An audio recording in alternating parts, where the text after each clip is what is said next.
After upgrading my home network to 10 gigabit Ethernet and building a new NAS, I was eager to explore ripping or converting my Blu-ray 4K UHD movies to a digital format. This would enable me to create a personal streaming library with high quality 4K movies. I bought a brand new Samsung TV last year and enjoy 4K movies on streaming services like Netflix, but I always knew that the quality was meant to be worse than watching movies on Blu-ray discs. I just never had a full appreciation of the difference. It wasn't until I decided to digitize my 4K movies and compare the difference between the quality of the same movies on streaming services that I realized that I'd been missing out and not utilizing my expensive TV to its full potential. In this video, I look at the reason for the differences from the perspective of a complete newcomer. I explore the process of digitizing a movie collection and the software and hardware considerations. Plus, compare the results of watching ripped Blu-ray 4K UHD content versus streaming 4K content. I do want to include a quick preface. At the start of the creation of this video, I didn't realise how vast the subject would end up being. While I was focused on my simple goal of having the best viewing experience for my media server, the reality is that there are so many technical facets to the subject of home entertainment fidelity. It was quite overwhelming. There are many different considerations, and not even a universal level of hardware, software, or objective perspectives to really follow. My hope is that this video will explain the key considerations for the average person. However, some viewers will have their own insights and advice compared to my findings based on their own experience.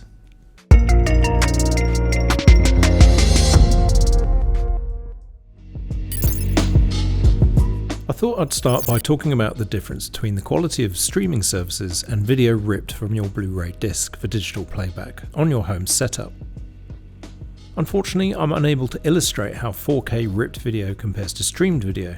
There are numerous compounding reasons. YouTube's own compression, the quality of the screen and device hardware that you're using to watch this video, and the fact that the software I use to edit the videos doesn't support MKV files, which would be the closest to Blu-ray bitrate, all mean you won't be able to see the differences here. What's more, my own Samsung TV doesn't support both the latest formats of HDR, which are also important for discussions about playback quality, which I talk about more later in this video. So why is there such a big difference between the quality of streaming content versus playback from a 4K UHD Blu-ray or carefully ripped digital copy of a movie? Most of the quality differences come down to the amount of data on screen. The more data you have, the better the image should be. This data is what's captured at the point of recording and encoded into a format for playback on your TV, computer or mobile device. I should say should be because there are still limitations based on other factors too. This includes the processing power and compatibility of the hardware that you're using to watch the content. Less expensive TVs with inferior panels, less powerful and different hardware, or third-party streaming devices, and even the particular brand of the hardware all play a part in the final image quality you see on the screen. As I delved into this more, my video took a different direction. I wanted to share my findings here though, as I thought that newcomers like myself would be interested. The amount of data for video is measured as bitrate. Bitrate is defined as bits of data per unit of time. In other words, how much data per second is processed and displayed on a screen. If you're not already familiar with bits, or binary digits, it's worth explaining the difference between bits and bytes, as you'll see both used in the modern digital world. In basic terms, bits are the smallest units of digital information. There are 8 bits in a byte, and there are 1024 bytes in a kilobyte,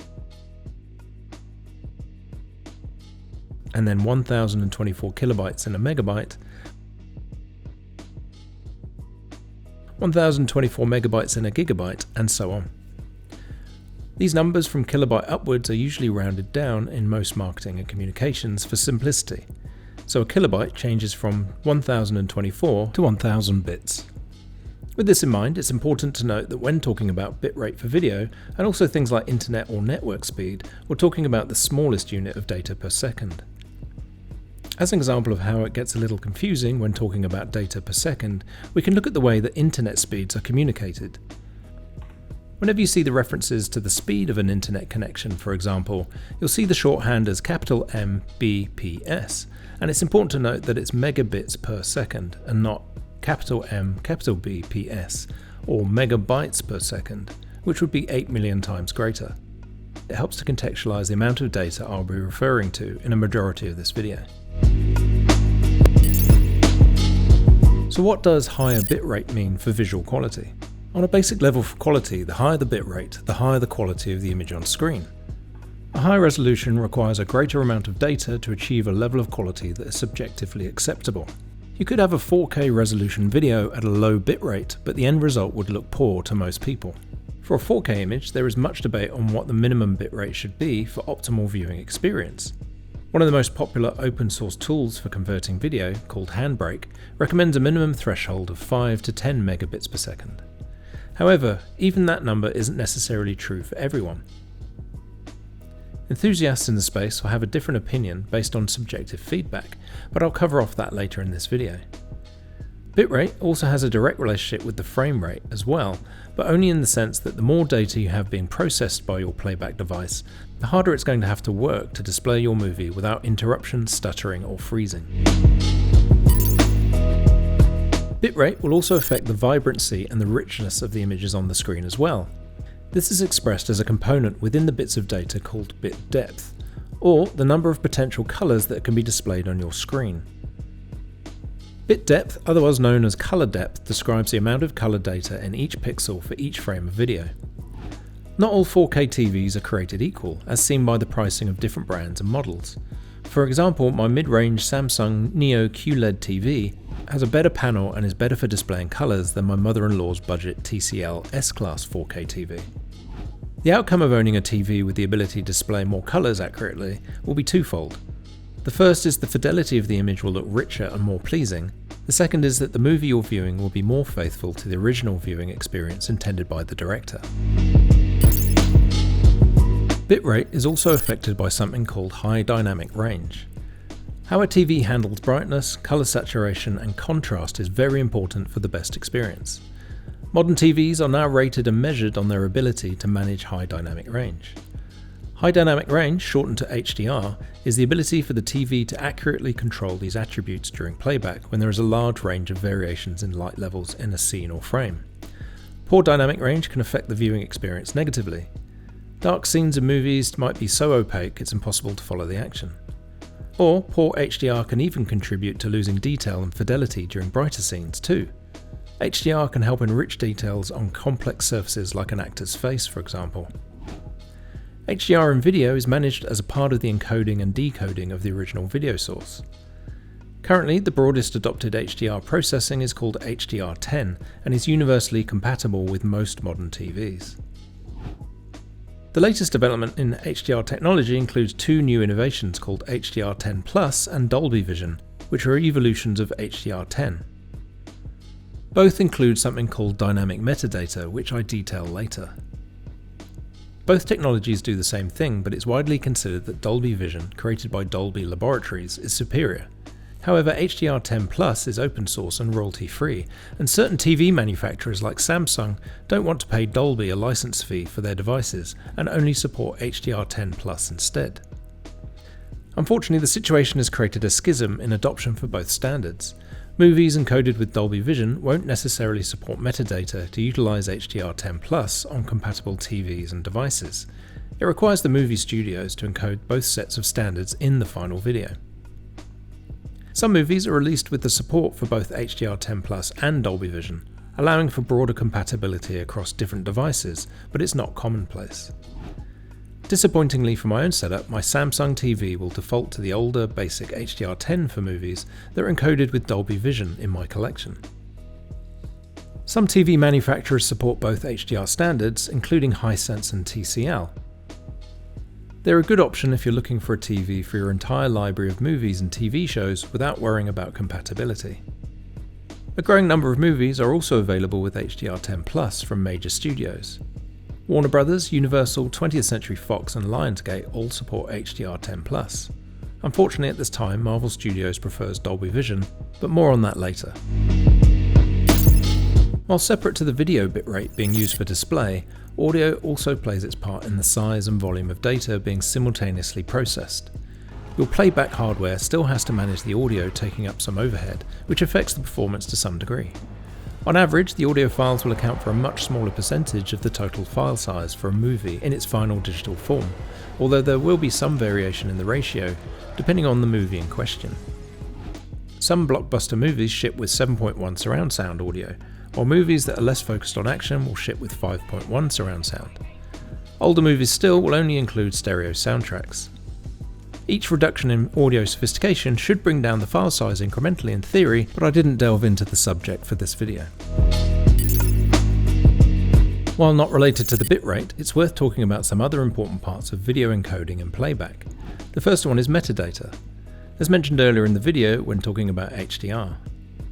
The final video file is bundled with information that describes the content, quality, format, and other attributes of the video.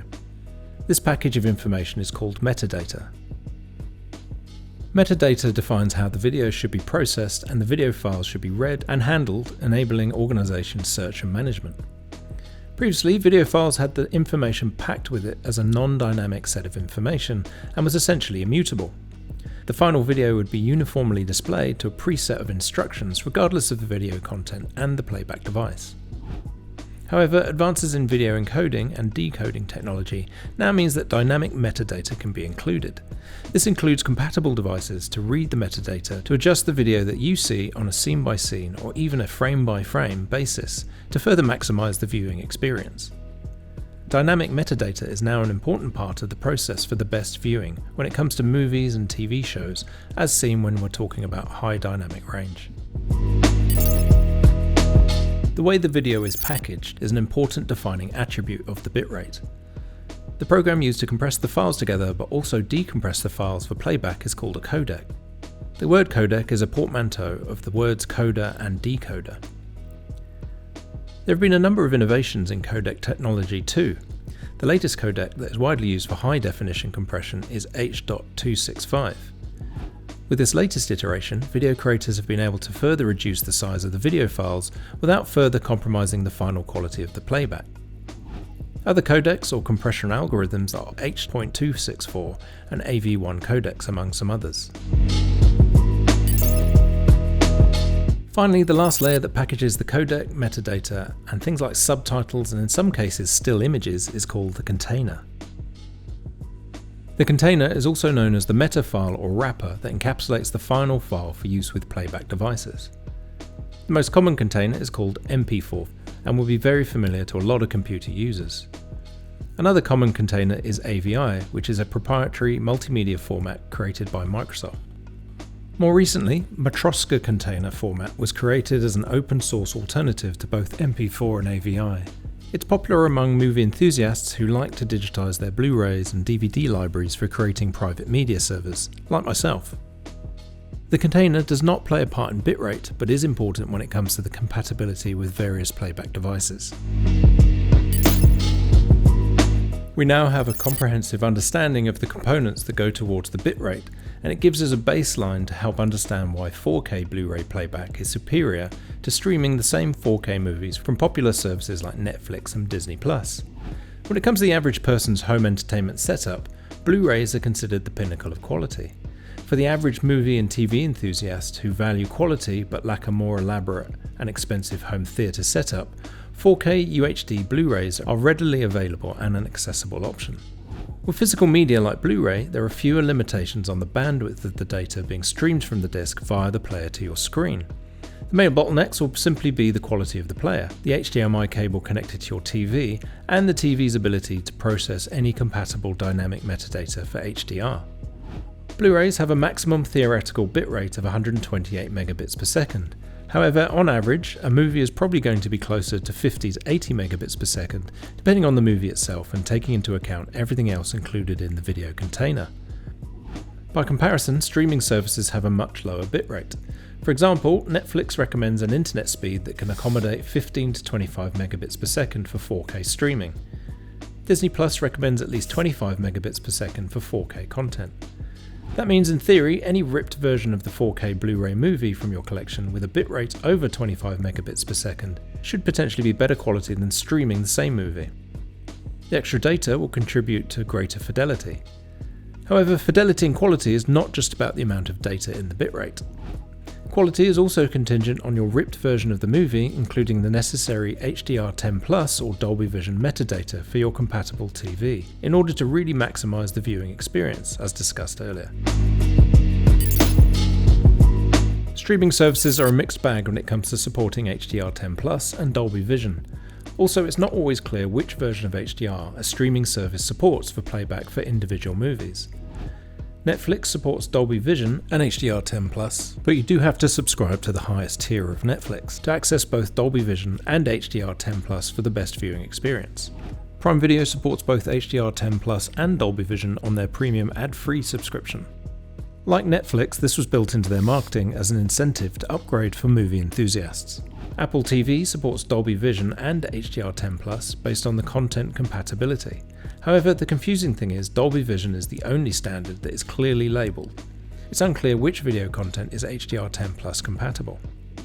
Disney did announce that Disney Plus will start supporting HDR10+ content in 2025. The inference is that all their content will be encoded for both standards, rather than only some content supporting HDR10+ moving forward. One interesting thought I had was whether there was a 4K streaming device that supports Dolby Vision that would enable me to watch compatible movies on my non-Dolby Vision Samsung TV.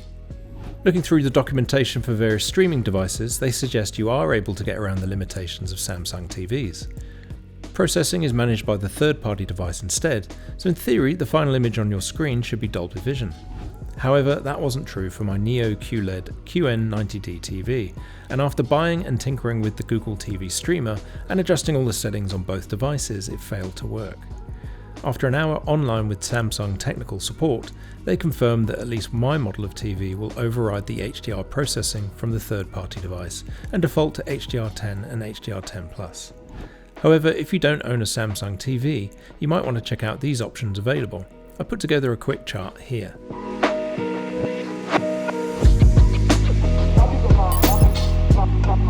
Overall, I'm pleased to be able to increase the quality and fidelity of my movie viewing experience when streaming 4K content from my media server at home. It's been a fun project and something that appealed to me as an enthusiast. I feel like I'm squeezing more performance out of my TV and maximising my money spent. The goal was to get as close to Blu-ray quality as possible, and I achieved that goal. However, I learned a lot along the way. It's disappointing my Samsung TV won't support the superior Dolby Vision HDR technology. It's arguable whether the improvements would be so incremental they'd be noticeable. However, the fact that I can't even connect a third-party streaming device because Samsung won't play nice is annoying. In my next video, I'm going to walk through my process for converting my 4K Blu-ray library for my media server and share the knowledge I've accumulated in the hope that it's useful for other newcomers too. Thank you for watching, and as always, it would be great if you were to like the video and subscribe to my channel for more content on personal technology and the connected home.